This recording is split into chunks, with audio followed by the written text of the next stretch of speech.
2025 ബജാജിൻ്റെ first അപ്ഡേറ്റാണ് RS200. ബജാജിൻ്റെ RS200 ഇറങ്ങാൻ പോകുന്ന കാര്യം ഓൾറെഡി എല്ലാവർക്കും അറിയാവുന്നതാണ്. RSൻ്റെ പുതിയ ലീക്ക്ഡ് ഇമേജുകൾ ഇപ്പോൾ എല്ലാവർക്കും കിട്ടിയിട്ടുണ്ട്. ഷോറൂമിൽ നിന്ന് ലീക്കായിട്ടുള്ള ഫോട്ടോസാണ് ഇപ്പോൾ ഉള്ളത്. അൺഒഫീഷ്യലി വണ്ടിയുടെ ബുക്കിംഗ് സ്റ്റാർട്ട് ചെയ്തിട്ടുണ്ട്. ജനുവരി 9 വണ്ടി ലോഞ്ച് ഉണ്ടാകുമെന്നാണ് ഇപ്പോൾ കിട്ടിയ വിവരം. ഇപ്പോൾ വന്നിട്ടുള്ള ലീക്ക്ഡ് ഇമേജ് വെച്ച് വണ്ടിക്ക് എന്തൊക്കെ മാറ്റങ്ങളാണ് വന്നിട്ടുണ്ടാകുമെന്ന് നമുക്ക് നോക്കാം. അതിലാദ്യത്തേത് വണ്ടിയുടെ കളറാണ്. പുതിയ 4 കളറിൽ വണ്ടി വരാൻ സാധ്യതയുണ്ട്. എല്ലാം തന്നെ ഗ്രാഫിക്സ് മിക്സ് ആയിട്ടുള്ള കളേഴ്സുകൾ വരാനാണ് സാധ്യത കൂടുതൽ. അതിൽ ഒരു കളർ നമുക്ക് കിട്ടിയിട്ടുണ്ട്. വൈറ്റും റെഡ് മിക്സ് ആയിട്ടുള്ള ഒരു കളർ ഷെയ്ഡിലാണ് ഇത് വന്നിരിക്കുന്നത്. ഇതുകൂടാതെ വേറെയും കളേഴ്സ് ഉണ്ടാവും. പഴയ BS3 RSൽ കണ്ടിട്ടുള്ള യെല്ലോ കളർ വീണ്ടും കൊണ്ടുവരാൻ ചാൻസ് ഉണ്ട്.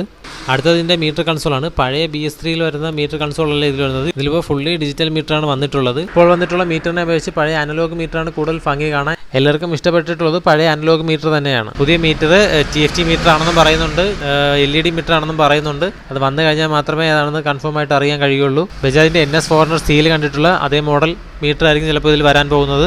ഇനി വരുന്ന മീറ്ററിൽ Bluetooth connectivity, 10x10 navigation, gear position indicator, time indicator അങ്ങനെ കൂടുതൽ ഓപ്ഷനുകൾ അവൈലബിൾ ആയിരിക്കും. ഇതുകൂടാതെ റിയൽ മൈലേജ് ഇൻഡിക്കേറ്ററും സർവീസ് ഇൻഡിക്കേറ്ററും എല്ലാം ഇതിൽ ആഡായിട്ടുണ്ട്. പുതിയ മോഡൽ ആയതുകൊണ്ട് തന്നെ കുറേയധികം മാറ്റങ്ങൾ എന്തായാലും ഇതിന് അനിവാര്യമാണ്. പിന്നെ ഇതിൻ്റെ ഡിസൈനിലൊന്നും വലിയ മാറ്റം വരുത്തിയിട്ടില്ല. ഫ്രണ്ട് ഫെയറിങ്ങും ബാക്ക് ഫെയറിങ്ങും എല്ലാം ഏകദേശം പഴയ പോലെ തന്നെയാണ് കൊടുത്തിട്ടുള്ളത്. ഫ്രണ്ടിൽ LED പ്രൊജക്ടർ ലാമ്പാണ് കൊടുത്തിട്ടുള്ളത്. പഴയതിലും അങ്ങനെ തന്നെയാണ്. അടുത്ത മാറ്റം വരുന്നത് വണ്ടിയുടെ ടെയിൽ സെക്ഷനിലാണ്. വണ്ടിയുടെ ടെയിൽ സെക്ഷൻ അവർ പൂർണ്ണമായി മാറ്റിയിട്ടുണ്ട്. പഴയ RSൽ ആർക്കും തന്നെ ഇഷ്ടപ്പെടാത്ത ഒരു പോർഷനാണ് ഇതിന്റെ ടെയിൽ ലൈറ്റ്. അത് അവർക്കും മനസ്സിലായി കാണണം. അതുകൊണ്ടായിരിക്കും അവർ അത് മാറ്റിയിട്ട് പുതിയൊരു മോഡൽ കൊണ്ടുവന്നത്. ബജാജിന്റെ ഇൻസ്റ്റാ പേജിലും ഫേസ്ബുക്ക് പേജിലും ഒരുപാട് ആൾക്കാർ ഇതിനെപ്പറ്റി കമന്റ് ചെയ്യാറുണ്ട്. ഇതിന്റെ ടെയിൽ സെക്ഷനെ പറ്റി വളരെ മോശമാണെന്ന രീതിയിൽ കമന്റ് ചെയ്യാറുണ്ട്. സോ അവർ പുതിയ അപ്ഡേറ്റിൽ അത് മാറ്റിയിട്ടുമുണ്ട്. പിന്നെ ഇതിൽ മാറ്റം വരുത്ത കുറച്ച് കാര്യങ്ങൾ നോക്കാം. അതിൽ ഒന്നാമത്തെ എൻ്റെ ഹാൻഡിൽ ബാറാണ്. പഴയ ക്ലിപ്പ് ഓൺ ഹാൻഡിൽ ബാർ തന്നെയാണ് ഇപ്പോഴും കൊടുത്തിട്ടുള്ളത്. പിന്നെ വണ്ടിയുടെ ടാങ്ക്, സീറ്റ്, ബ്രേക്കിംഗ് ഇതിലൊന്നും തന്നെ ഒരു മാറ്റവും വന്നിട്ടില്ല. മെയിനായിട്ട് നോക്കുകയാണെങ്കിൽ ഇതിൽ ഇപ്പോഴും ടെലിസ്കോപ്പിക് സസ്പെൻഷനാണ് കൊടുത്തിട്ടുള്ളത്. ബജാജിന്റെ ബാക്കി വണ്ടികളിലെ തന്നെ ഇപ്പോൾ എല്ലാം USD ആയിട്ടാണ് വരുന്നത്. എന്നാൽ ഇതിൽ ഇപ്പോഴും ടെലിസ്കോപ്പിക് ആണ് കൊടുത്തിട്ടുള്ളത്. അതൊരു വലിയ നെഗറ്റീവായിട്ട് തോന്നി. പിന്നെ വണ്ടിയിൽ സ്ലിപ്പർ ക്ലച്ച് കൂടെ ആഡ് ചെയ്തിട്ടുണ്ട്. എഞ്ചിനൊക്കെ പഴയ മോഡൽ എഞ്ചിൻ തന്നെയാണ് ഇപ്പോൾ യൂസ് ചെയ്തിരിക്കുന്നത്. അതിന്റെ പവറിലും ടോർക്കിലും ഒന്നും യാതൊരുവിധ മാറ്റവും വന്നിട്ടില്ല.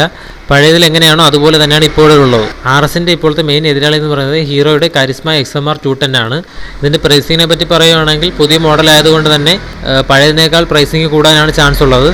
വണ്ടിയുടെ ലോഞ്ച് എന്തായാലും ഉടനെ തന്നെ കാണുന്നതാണ്. അപ്പോൾ ഇത്രയേ ഉള്ളൂ ഇതിൻ്റെ അപ്ഡേറ്റുകൾ. അപ്പോൾ നിങ്ങൾക്ക് പുതിയ RSനെ പറ്റിയുള്ള അഭിപ്രായങ്ങൾ എന്തെങ്കിലും ഉണ്ടെങ്കിൽ കമൻറ്റ് ആയിട്ട് ചെയ്യാവുന്നതാണ്.